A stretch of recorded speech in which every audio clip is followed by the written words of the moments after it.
soften sheets sometimes, and The fix was to allow this vapor drive out by creating these little gaps between the clapboards. Is that what was happening to my ceiling? Why my ceiling kept peeling? I didn't mean to start rhyming.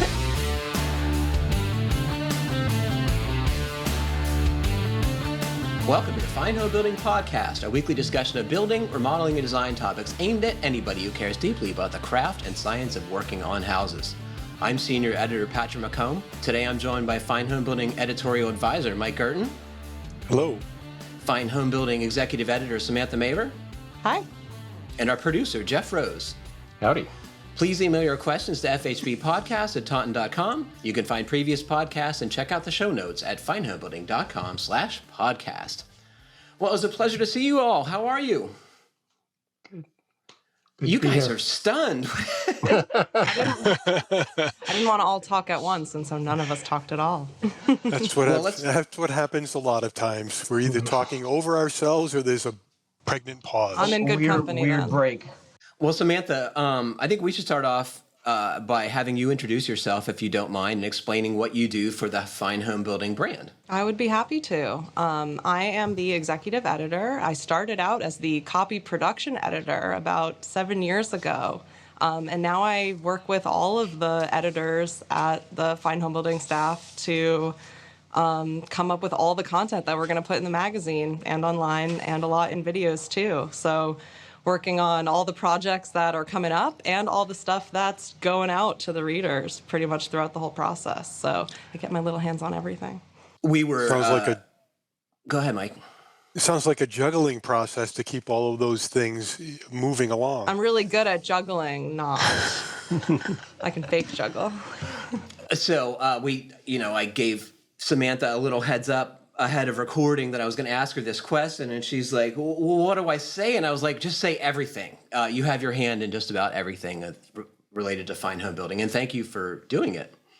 I really enjoy it. I love working with everyone here. So in other words, if Samantha wasn't there and she, if she wasn't there, then nothing would happen. Nothing would get done. It would be a catastrophe, would be the word I would use. Yeah. I've slowly made myself indispensable so that, you just can't extricate me at all. That's a good position to be in. It feels very secure. Yeah. It wouldn't happen without you, so I hope you're happy and enjoying it. Without any of you either. You have a couple questions related to your house that we're going to address later in the show. I got way more than that, so you'll have to have me on again. I've got every question they've ever had. I'm sort of a new homeowner, I guess. It's been about 4 years now, 3 years. I think there's a spin-off podcast there then. Sure. The new homeowner show? Samantha's new home. Samantha's hoax house. As it falls down around her ears. No, it's got good bones. Did your family says.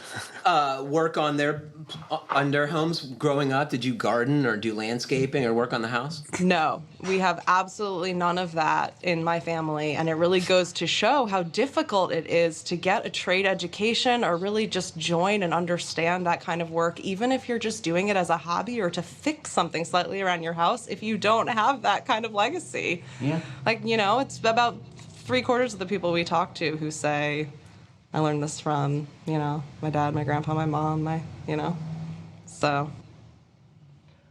Yeah, that is, yeah. I have to ask the smallest questions about the smallest, from the largest building to the smallest wall repair.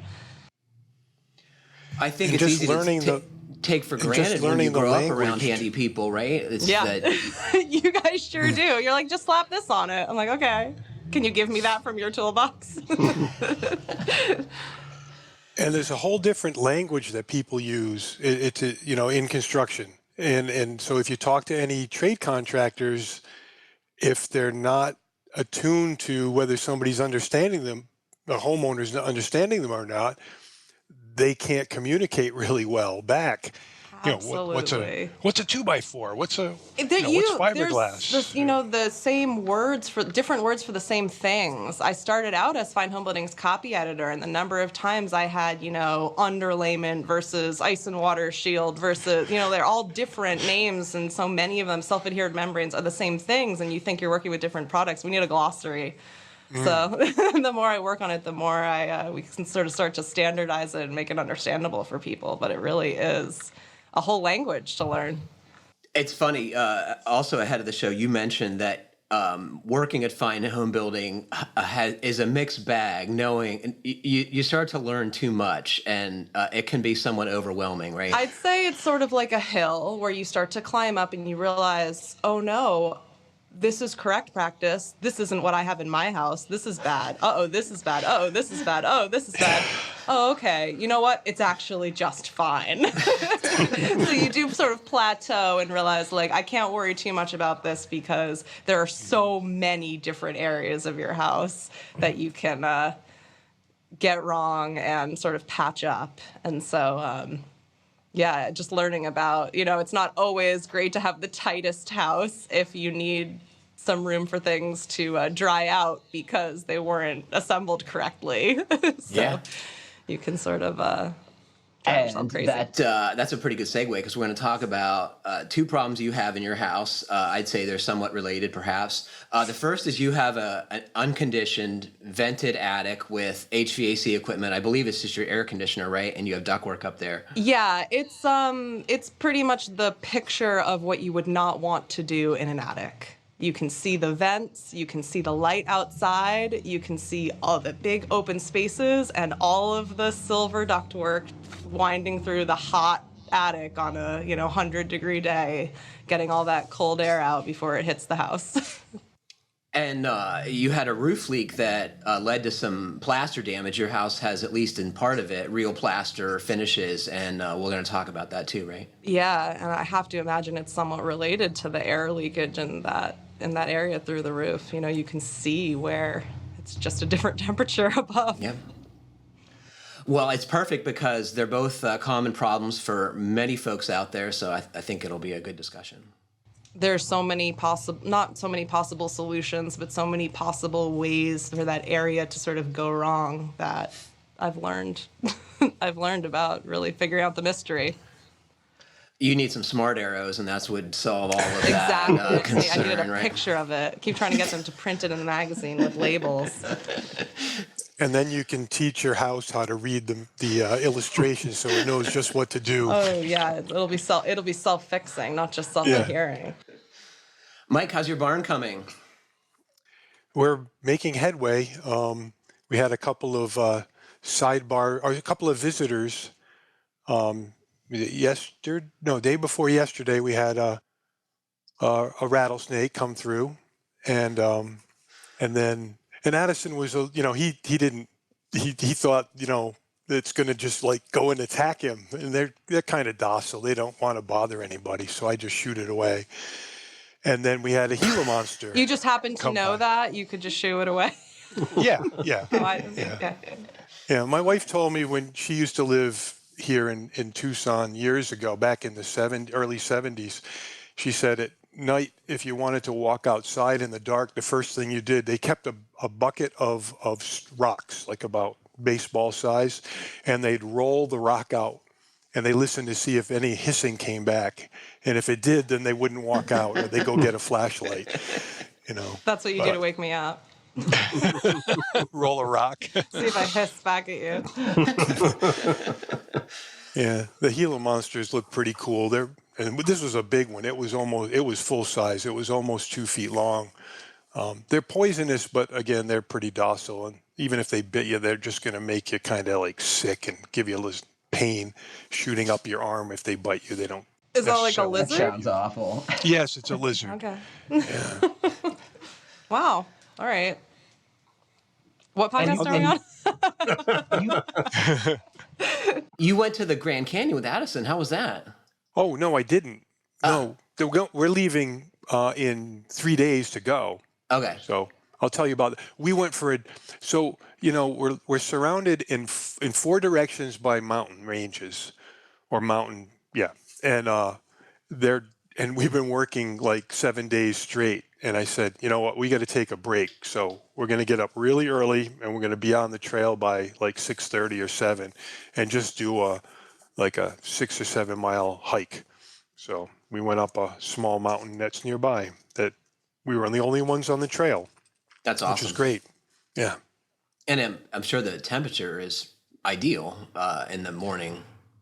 It is. It's, in the low to mid 50s, and we got off the trail and it got up to about 80. So it was good at that time to get off before it hit 90 a couple of hours later.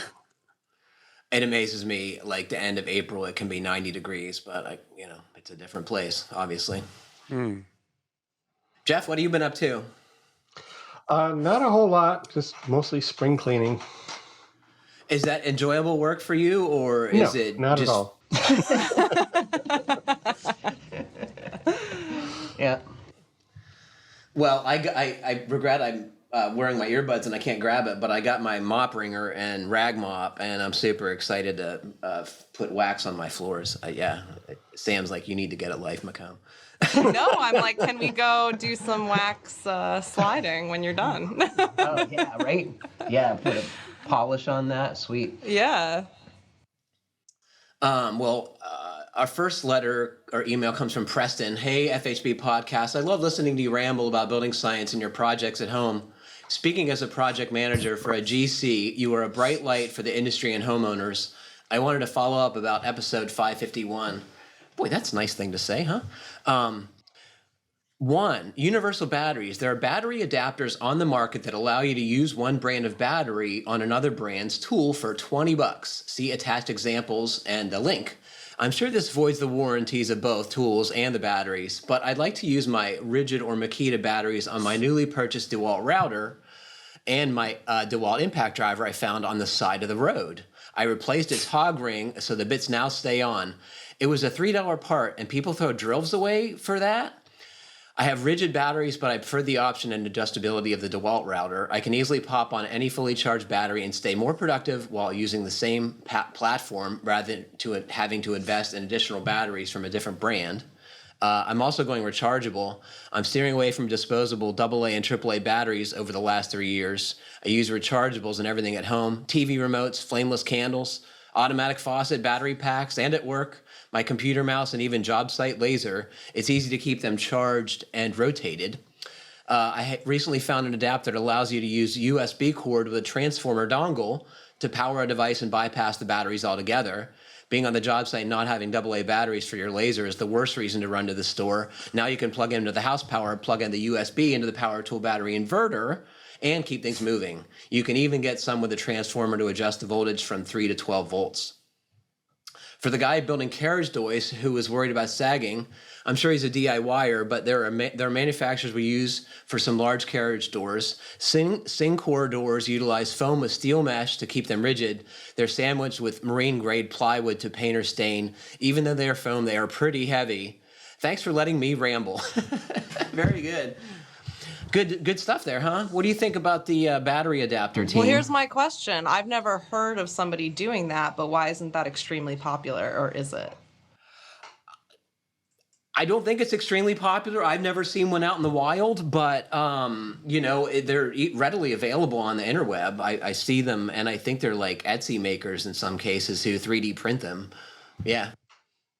Would you not do this because you're into your battery platform, you like all the tools from that platform, and so you just keep going with that?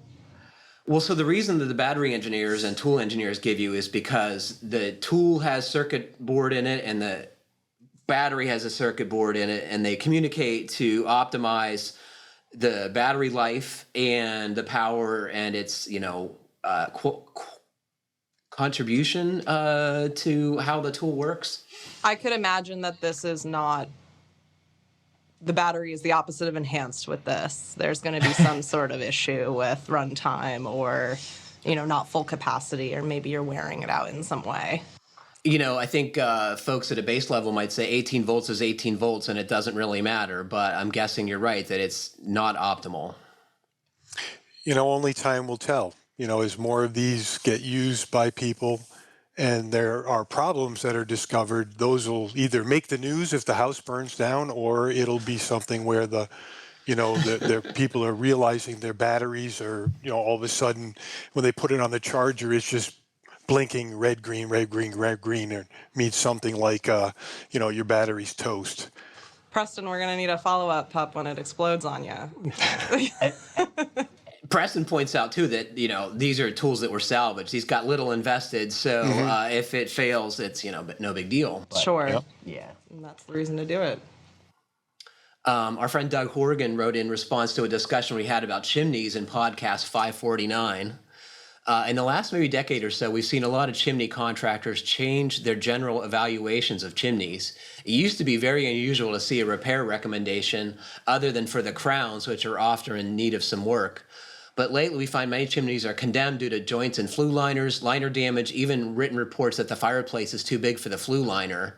I've been curious about it and did some amateur research, including joining a Facebook group for chimney companies. Do you think Doug went undercover as a chimney sweep to get access? I'm looking for quotes.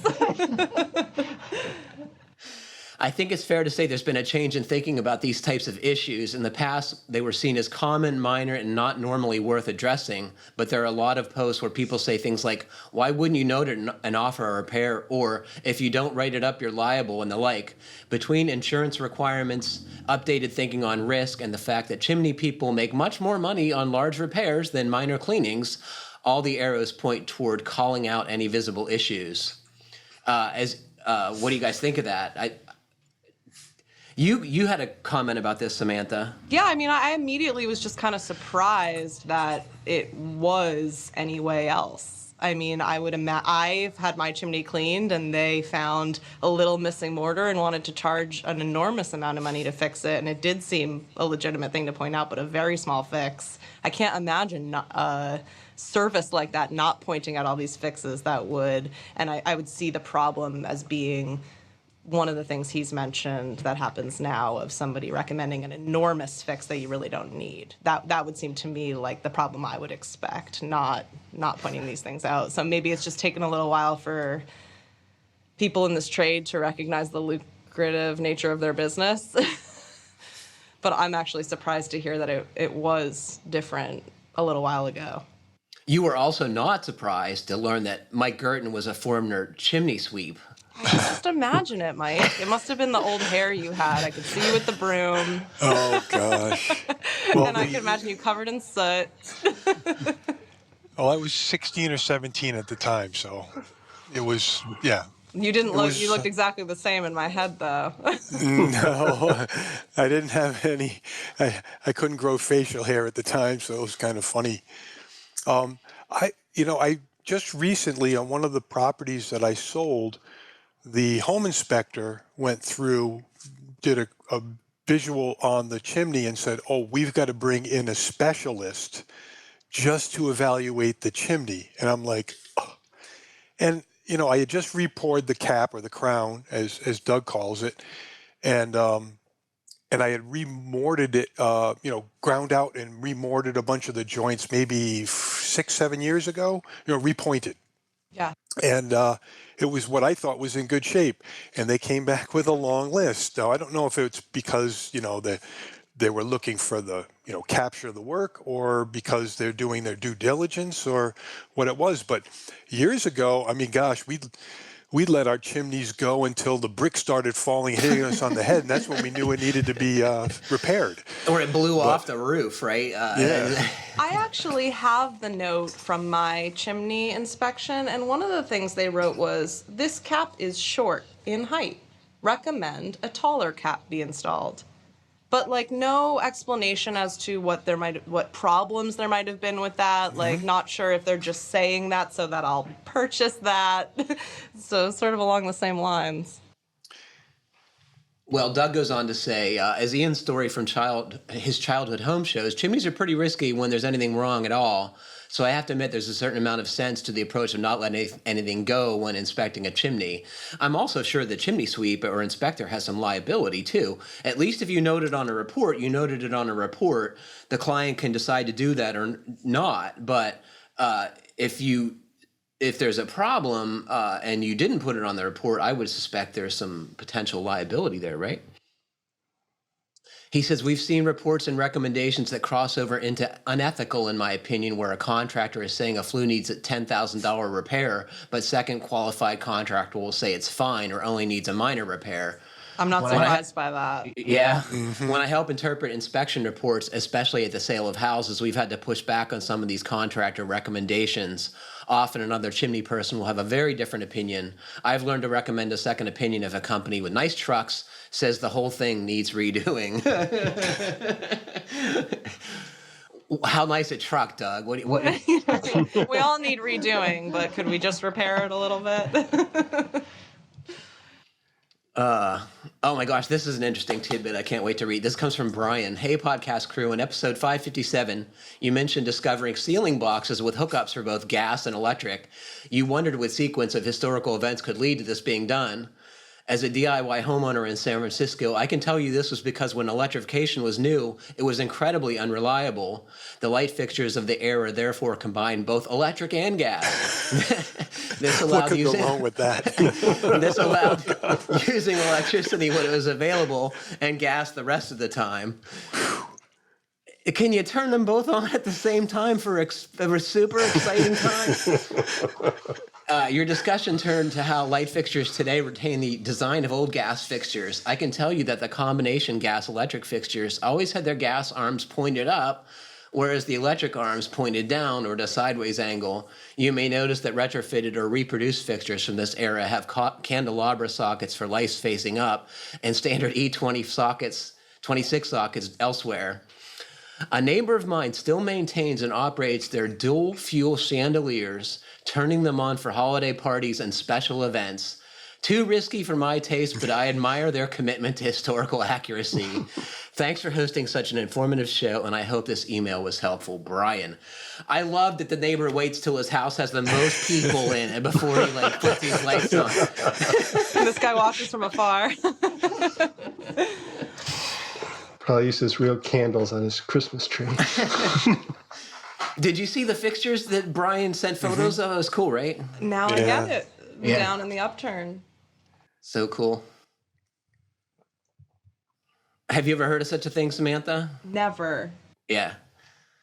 I would run into this periodically in Pittsburgh where houses were of similar era. And yeah. And I don't know much about gas light fixtures at all. Is this an interim between, fire and electricity that I was unaware of? Yeah, kind of. Yeah. Yeah, so I'm surprised. I'm thinking mid 19th to early 20th century. Oh, I was young, so. Don't remember that. What year was your house built, Samantha? I think it was 55. Okay. 1955. Well, what we find in doing remodeling on houses that were built during the period when gasification was going through the cities, and they'd run all of the electric pipes, really small, small gas pipes through the house to these fixtures, is we find where there were the actual mounting plate where the gas would come out, where the wall fixture would be, somebody has plastered over it because it leaves this usually a circular or an octagonal shape that you can kind of see telegraphed through the plaster in the old houses. I don't have anything like that. When you mentioned your house has plaster, I thought it might have been of the era of the horsehair plaster or something. I don't think so. Yeah, the walls are drywall and the ceiling is plaster. I don't quite know. I think they must have done some remodeling. The one older fixture that I do have in the hallway is I have a very old non-functioning doorbell, like the hookup for the front door. So there's a box and then a bell. It's very large, it's very cool looking. Don't you want to know what that sounds like? It's not operational. It's not I know, but don't you want to make it? Oh yeah, don't. Yeah. Maybe I'll just do a bunch of options. You could just record your own. I played La Cucaracha. Your neighbors would love that. Our first question comes from Evan Bach-Wig, and Evan was on Pro Talk. He is a mold expert, And he had his own question for the podcast, and I'm delighted he wrote in. So here's what he says. Good afternoon, FHB podcast. Thank you all very much for answering my question about adjustable shim screws. I've introduced multiple friends to them, and they love them. He's hanging out with the right kind of people. That's all I can say. I greatly enjoyed my interview with Patrick and hope that it shed some light on the terrifying world of mold. I heard Kylie mention that she tried to organize a BS and beer gathering around the topic of mold and had trouble finding speakers. I don't know why that would be. I would have loved to help with that if I can, and there is not a BS and beer chapter in Dallas-Fort Worth that I'm aware of, so maybe that's something I need to start. On to my question. I got into a friendly disagreement with my friend who was gut remodeling a 110-year-old pier and beam home in climate zone 3A to turn it into a rental property. So I should start by saying I kind of know what this is because we talked about it when I interviewed him on Pro Talk. And Evan mentioned that the early homes in that area are often built on squared timbers of this certain species, and I forget what particular wood it was, but the houses are only high enough off the ground that a person, if they inhale, can slip under them. And he described, crawling under these houses to do mold inspections, and it sounded challenging, shall I say. Yeah, it sounded worse than, what are those, MRI machines? Yeah. Yeah. Claustrophobic. The argument we got into was whether or not he should caulk the spaces between siding planks before painting. His painter insisted that the thick gaps between the boards, some of which are 1/4 of an inch wide in places, would make the exterior look dirty from a distance once it's all painted white. As far as the wall assembly, it's a pattern 105 drop siding, then loose cellulose or fiberglass bats for insulation. Some places are missing insulation entirely. If it has tar paper as a moisture barrier in places, I have not seen it, so I'm assuming there is none. Given the hodgepodge nature of the wall assembly, I was hesitant to advise completely sealing the exterior boards, but clearly the house has an airflow and drying potential from the crawl space and lack of air sealing. So does it really matter whether he seals the exterior or not from a vapor drive / moisture control standpoint? Pictures are attached. Thanks in advance. Evan, thanks for the question. Cute house, right? I love the architecture. I wouldn't do it. You wouldn't caulk them? No, don't think 'cause you want so. it to dry. Yeah, that's what I'd be worried about. I think it's a good candidate for vinyl siding instead of painting. Because of the drying potential of vinyl? Yeah, because of the drying potential. Well, actually, it was a joke more than anything, but I guess it landed flat. Wait, Well, what? I'm thinking that's perfectly reasonable. I think this is beautiful. I don't think you need to caulk it. Well, instead of, all the work going to caulking, if you're going to paint it and all of that, just for the cost of a paint job, you can often put on vinyl siding, and they have vinyl siding that looks almost like that type of channel Yeah, it's siding, called Dutch or lap what he calls vinyl it. siding. Dutch yeah, lap, and it does look very much like this cove profile that is on the original of the house. Can I ask a question? Would the caulk affect the ability of the wood to move a little bit, like contract and expand? Wouldn't that be an issue as well? Like, wouldn't it start having cracks or something like that? You're going to get all sciencey on us here? A lot of the caulking sealants now have a very big elongation, so like 300% or 400%. So they could expand and contract if it was installed really Perfectly. well. Yeah, We're but still that's not saying usually to not do what's it. going to happen. Right. Yeah.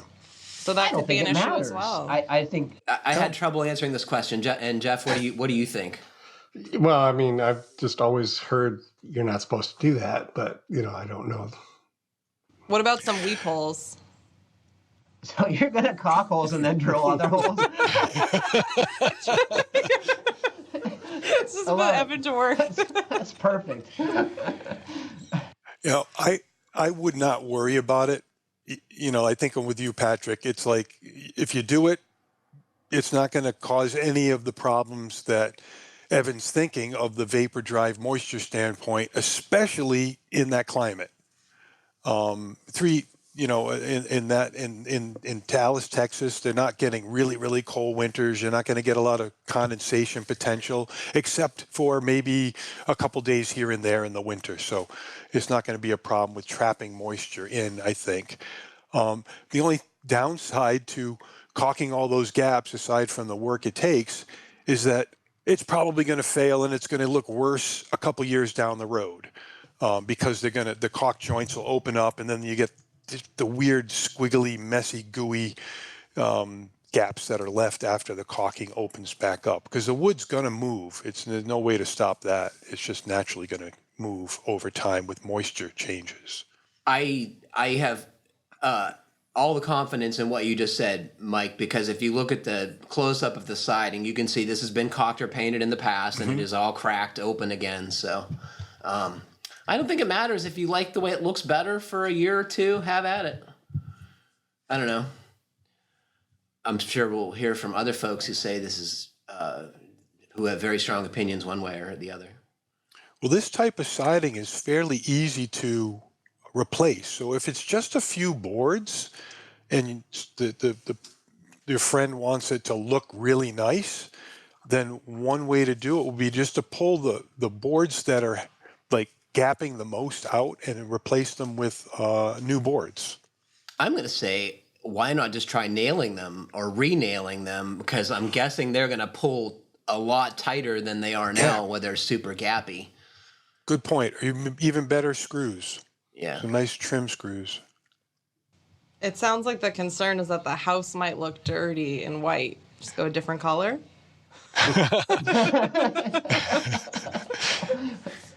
Yeah, That wasn't paint a it serious black so suggestion. everything blends. There's no shadows in black. Like a nice dark blue, maybe.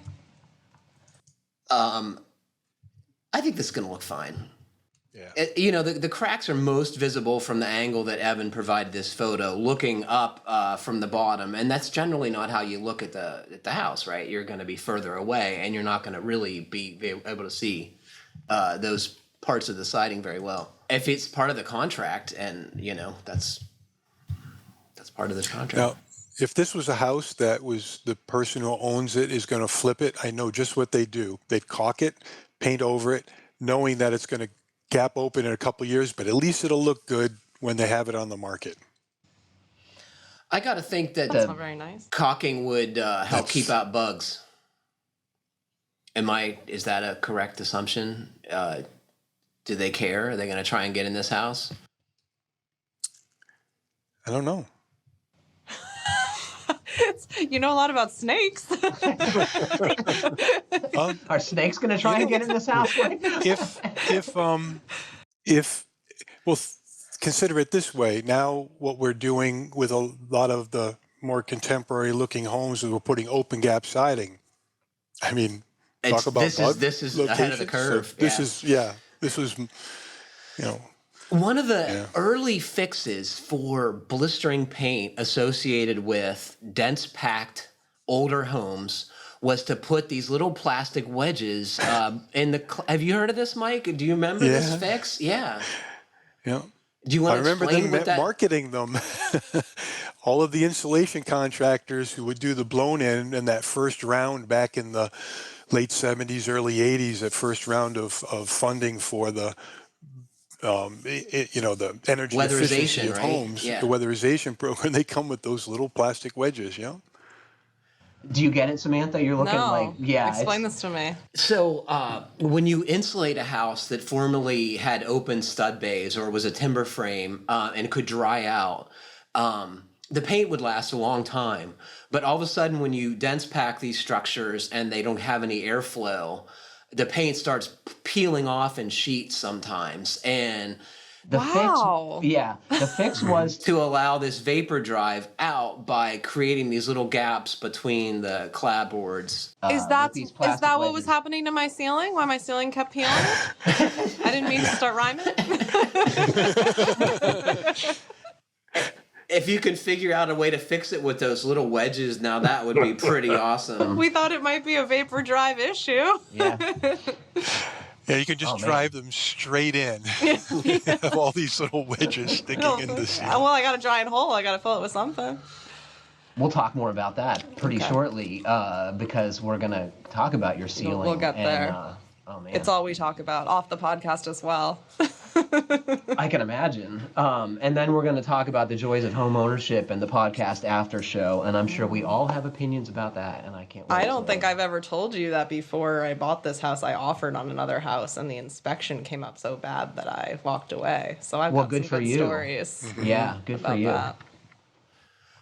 Some people, at least recently, have probably made some bad real estate choices because they forego their inspections Well, or frankly, contingencies. I might be one of them. That inspection really, I think I was on the top of the hill at that point, seeing all the problems. But, there's issues with every house, and you sort of have to weigh and measure what's a big thing that's not changeable and what's a pretty easily changed thing. And that's what I learned from that inspection. So, Oh boy, this is going to be so good. yeah. Yeah. Subscribe. Andrew says he recently purchased a home and discovered some old but bone dry water damage on one of the elevations. I pulled off the wallpaper and wood plant paneling on the inside in the area, and there's definitely some rotten damage to the framing and sheathing. The plaster under the wallpaper was stained but intact. The inside I can pick away at, but it's the exterior I'm more wary of. If I go and start removing vinyl siding, which I've never done, but I bought the tools for, and get it over my head, I'm concerned I'll be open to the weather and make things worse. Not exactly something I can stop mid-job, right? Is there a way to properly seal it at the sheathing layer once I replace any damage, tape the seams, etc.? My other thought is if that I go this far, why would I not replace the windows on this elevation as well? Should I just plan to redo this whole elevation anyway? Not ready to tackle the whole house yet. I'm interested to know how to tackle this in steps without rushing so close things before the next rain. Another thing I'm considering is doing a gable end soffit ladder, a gable end soffit using a ladder framing method with a maximum 8-inch width while I'm over here on this side. But can this be done without replacing the whole roof right away? Oh my goodness, Andrew, this is so exciting. So you found some rot, and you're going to redo this whole elevation on your house and add an overhang because you found some rotted sheathing. This is amazing. My kind of guy. Somebody spilled something. You had some thoughts on this immediately, Samantha. Well, I thought they were silly, but I think they weren't, which was, is there a way to temporarily seal it at the sheathing layer once you replace any damage? Can you not just tarp it? I mean, you mean your sheathing is exposed on the outside? If it's not going to be done in a day, I did have some rotted board sheathing replaced and vinyl siding, but I think it was about an hour it took. So if it's going to take longer than that, I would imagine a tarp works. But fixing the damage on the inside could be done completely separately inside of the wall framing, so you don't need any protection there.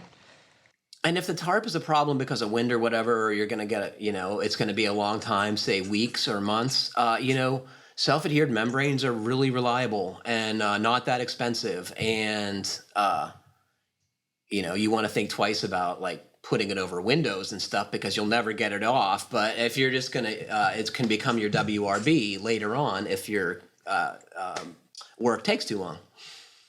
Yeah, you don't actually have to remove that, do you? Mm-mm.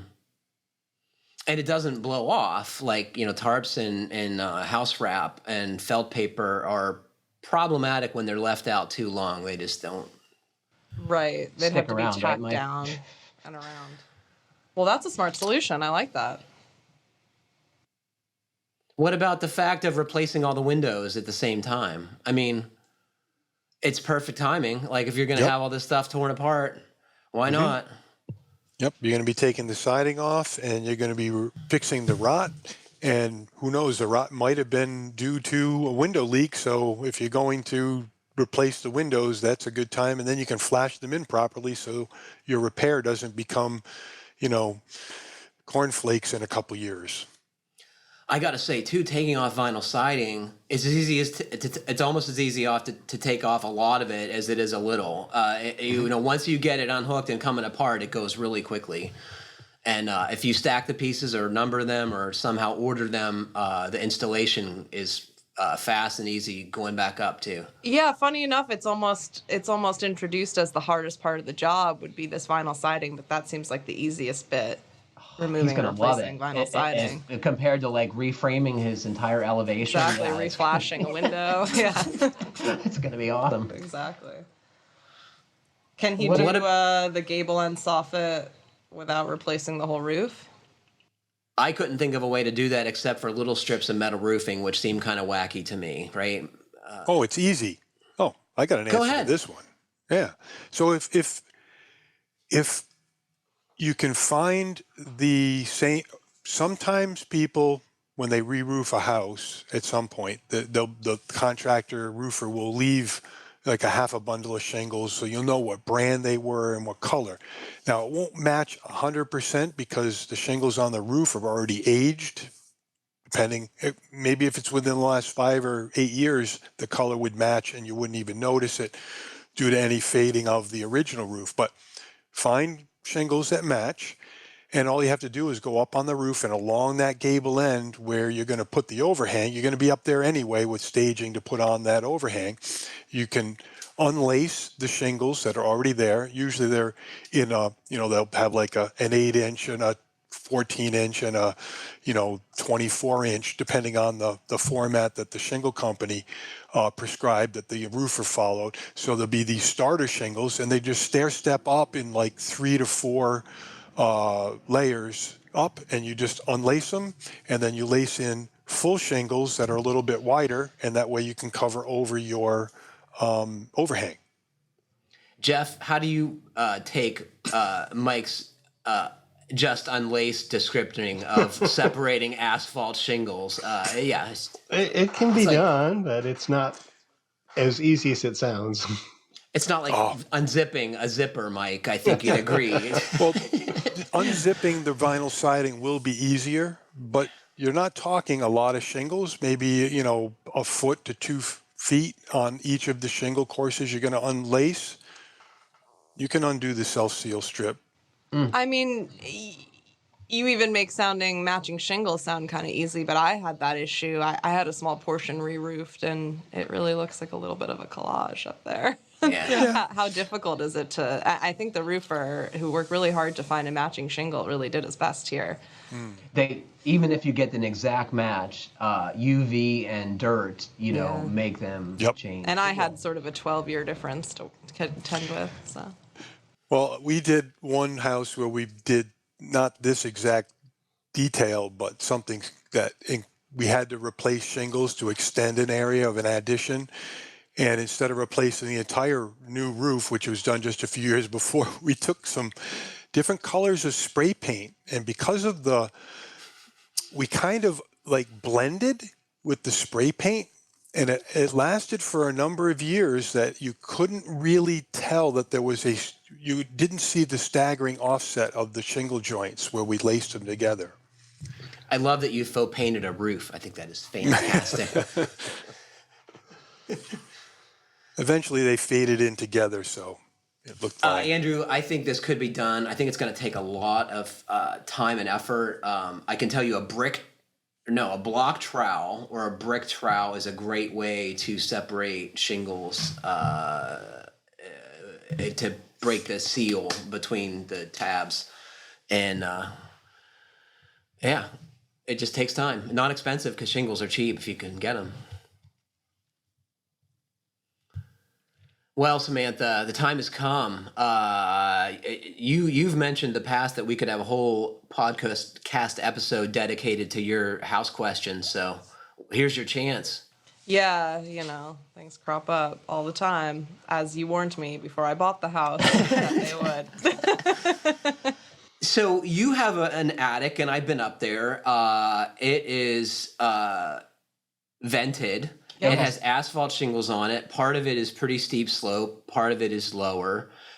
For a period of time, you were running a powered attic ventilator. And and my urging, you turned that off. The previous homeowner installed it, and the pride with which he talked about that installation and what he did for the house, it's no one's going to break it to him. That, as you're telling me, it's really useless energy anyway. suck. If you told him that was a bad idea, there would be no way you could convince him, I'm guessing, that was a bad thing to do. I believe you, yeah. And you have combustion appliances in your house, right? Which makes this one of the risks, because you're depressurizing the house to the degree that you can often make combustion appliances spill their flue gases. Yeah. Yeah. We have gas heat, but we have electric air conditioning. So just sometimes of the year. Yeah. And your gas heat is a boiler, right? Yeah. Oh, yeah. So gas, hot water as well. So yes.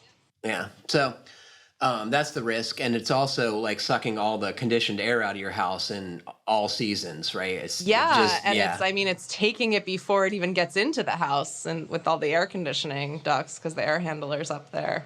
Once again, it's a photo of what not to do.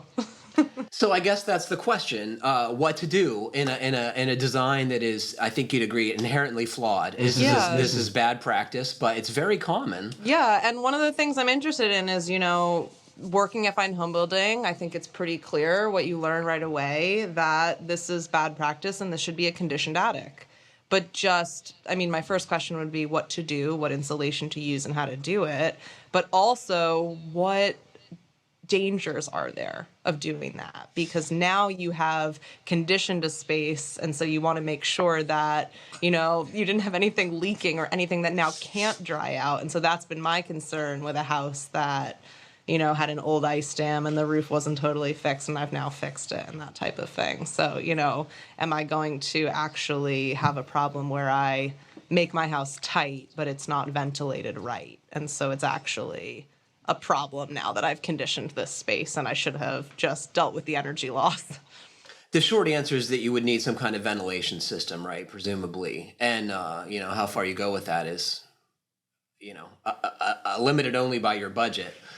I guess my first question is is it conceivable and does it make financial sense to make it a sealed, conditioned attic in the first place? And my rationale for not doing that is it's going to be stupidly expensive because I think you're almost there's little chance you're going to do it any other way than spray foam, at least a flash coat, right? And even a flash coat is pretty expensive.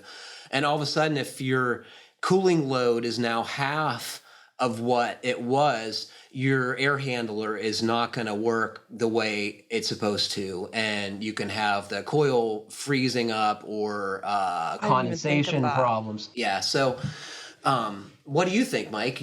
I think you get the scenario probably pretty good now. Oh, it's very common.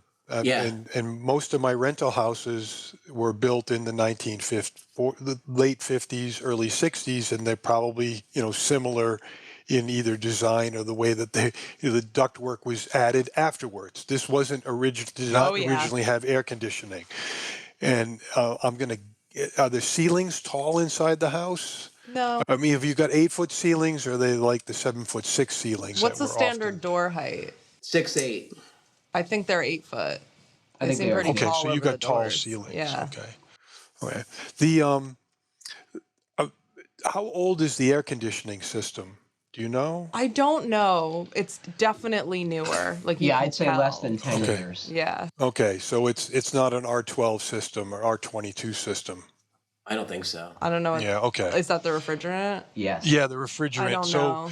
what's happening is some of the older refrigerants are, you can't get them anymore.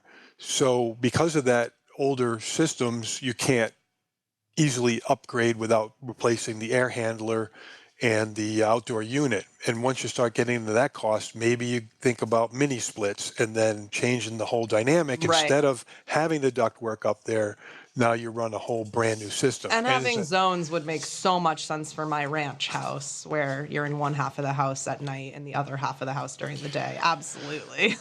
And then you move the thermal boundary to the floor because then the ductwork and the air handler are no longer part of the equation. So if I understand this right, even if I don't have an older system, it almost sounds to me like refreshing the air conditioning system so that there's no air handler in the attic is a better use of my money than to actually insulate condition the attic.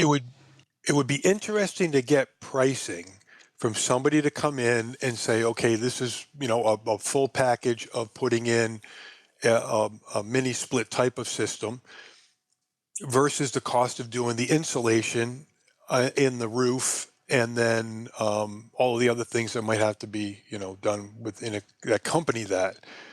Definitely. And then the risks. So at least you'd know the number. The net difference might be something that's like, wow, it's only an extra X amount of thousands of dollars, 3, 4, 5. I'll just put that money into upgrading, and then you get the zoning and the comfort that you might get that's different than what you're getting out of the current system. Is the house uncomfortable, Samantha? Is that part of the equation here? The house is very leaky, and we view our temperature comfort to be one of our values. So I'm certainly not rolling in dough, but I will spend money every month to sit in comfortable air conditioning. Are the bills crazy? I mean, like, so, what yes. are your... Absolutely insane. A typical summer air conditioning bill for 1 month, electric bill, but that includes the air conditioning for 1 month, could be something like $450, but that was last year. I imagine this summer it will be in the 700s. The cost during the winter was hundreds of dollars more than I saw the year before for the same amount of electricity usage. So the inflation on that is really difficult to make a comparison. Yeah, but yeah, our it's energy prices ridiculous. have gone up a lot in Connecticut, yeah. Yes, Jeff, what but do you it think about is. this? Well, I definitely like the idea of the mini splits because it gives you a little more control, like you're looking for, with different parts of the house, and the ducts in the attic. It's just difficult to deal with easily. Do you have an air handler in your attic, Jeff? No, You have window units upstairs, is that right? no. The only window unit is the one I put in here, and that's just because the rest of the house isn't air conditioned most of the time. Gotcha. And I may I'm do in here that, all day. in fact. Put in a window unit right here so that I'm not air conditioning the entire house. Can I ask, is there middle ground wouldn't be the right word, but is there sort of a baby step? Is there anything I could do? Like, can I insulate these? I'm glad you asked that, because the first thing to do would be to make the attic ductwork sealed and insulated as best you can, And it is And- not. It's all yeah. silver and bright. So that, I mean, that could make a huge difference in your cooling bills, because right now that air is being lost to the hot attic, right? It's the thermodynamics. So that would help, I think. I think a better first step would be to get an energy audit and have someone tell you like where the biggest holes are and address those with some blower door directed air sealing. and Yes. thermography. Let's do that next. Yeah, and get a plan, because all this stuff is expensive and it's going to cost more than you think, is my guess. The reason I know that's the way to go is, in fact, I'm not even sure how to correctly describe this, but it is a ranch house, and when you go into the attic, you can actually, well, you can't so much see it from the attic space, but from the garage, you can actually look up into the attic space. So there's clearly missing, fire blocking, obviously, that's not okay. But then there's also like drywall or whatever should be separating these two spaces is not there. So just the pollutants that are in the house, in addition to like the amount of heat loss that I could and cooling loss that I could prevent just from sealing that in some way. Yeah, and So it would that's make the house more absolutely comfortable too, step one. like without spending hundreds of dollars, likely. And now we've come full circle, having not grown up with any sort of handy person in the family. I'm completely starting from square one, despite working at Fine Homebuilding, when it comes to actually getting this work done myself, because I understand the theory behind and the steps behind what to do, but got to take that first step forward. And additionally, even if you work at Fine Homebuilding, finding these kind of people to do an energy audit, I'm sure, is not always easy, and doing the work is harder, right? The theory is almost easier at times, which is surprising. Yeah. So you have a more cut and dried question, Yes. I think, next. I do. And so part of the problem with your house, and we'll talk about this more in the after show when we discuss the joys of home ownership, was you had a leak that damaged a plaster ceiling, and you tried a number of different ways to fix it. Can you talk about that a little? Yeah, so I actually fixed the leak, which was due to some improper roofing, basically. We were up in the attic really trying to figure out what was happening at that hip, which comes right down into the corner of a window. So there was originally an ice dam that was improperly fixed, and the roof was sort of caulked without ice and water shield, but that wasn't where the leak was. So we had to continue to find it, and finally we found it. But the problem was that once we re-roofed and we used an underlayment, I had sealed the wall. And my concern was, what if there's any moisture in this wall? Like, how is it going to dry out and make sure we don't have a mold issue? So on your recommendation, Patrick, which was a great one, I cut a small hole in the drywall at the wall and in the plaster at the ceiling.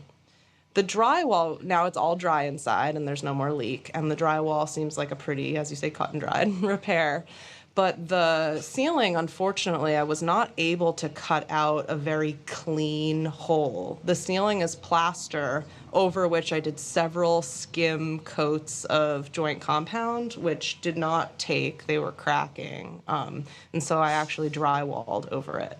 So the ceiling is a layer of drywall, and on top of that is the layer of plaster. So it's quite a thick area to cut through, and I was only really able to like scoop out a corner. I've shown a picture.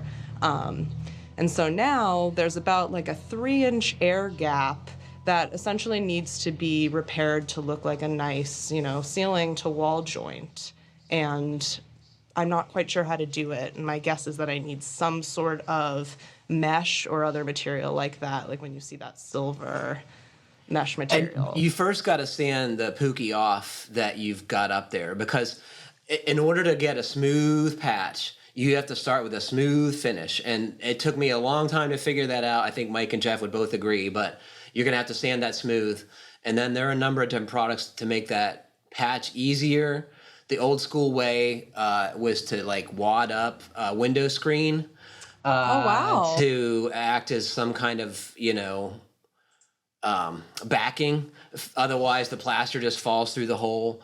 I'm sure there are a dozen ways to do that. I'm sure people could do spray foam to do that. You can actually just kind of build up the corner if you're not in a hurry, and it slowly, like you're occluding the hole. But I would just try and jam some paper or window screener in there and then hit it with hot mud or joint compound, and I think you'll be well on your way to a good repair. Well, that's even more handy than I expected. I expected you to point me to a very specific plaster molding product, but you're saying any kind of anything that will be some support. Yeah. Do It you doesn't know have what to work hot mud very is? long. I don't know what hot mud is. Is Okay. it a specific kind of joint compound? Yeah. Is it warm? Go ahead, Mike. No, it's called setting compound, Okay. and it behaves in a little bit of a way like original plaster does, where it hardens chemically rather than by drying. The conventional joint compound, it's just a gypsum and water mixture that dries. The water dries off, whereas there's a chemical reaction, so it'll harden really quickly in some cases like 10 minutes. So you can fill that hole quickly, and then in 10 minutes, it's ready to put another coat on. So traditional joint compound would be like an all-purpose compound, and then Yep, this is a yep. setting compound. Yep. Yeah. And you can get little containers of it at the home center that I believe have 5 or 10 minute set times. And that doesn't mean it exactly dries at 5 or 10 Right. minutes or a 90 or whatever the other formulations but it means like generally you can recoat it. And if you're in a super hurry, you can hit it with a hairdryer or a heat gun and go even faster, or use hot water.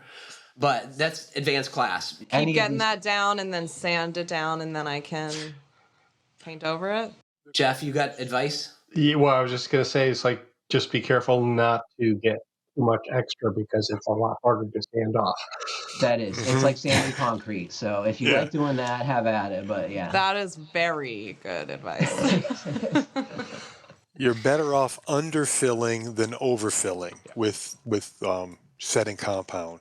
that's not how I would necessarily feel about maybe all-purpose compound. So glad to know.